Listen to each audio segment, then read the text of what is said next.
Hello po mga kabentusa.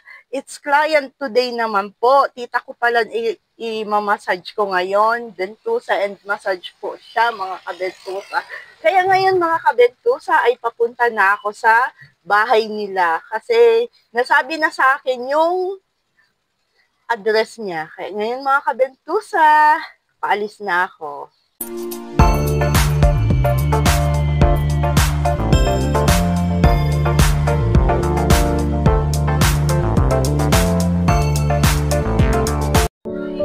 Yan po mga kabentusa, andito po ako ngayon at pupunta muna ako sa SM. Mamaya na lang ako kakain mga kabentusa kasi expected ko talaga exactly pumunta ako ng 6 o'clock na papunta na ako sa client ko. Yung pala tita ko pala ng client ko ngayon. The first time pala na ako magmamasad sa kanya. Kaya mga kabentusa, hindi muna ako pipilit sa kanya na mag-vlog ako. Wala akong permission doon. Mga kabentusa, first paalam muna na pwede ako mag-vlog.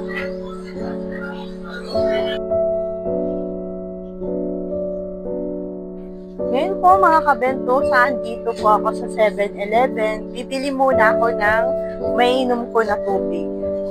Mga kabentusa, hindi muna akong kakailanganin ko. Okay.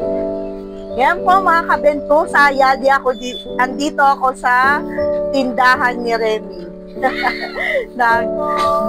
Bumibili ako ng Coke 1.5.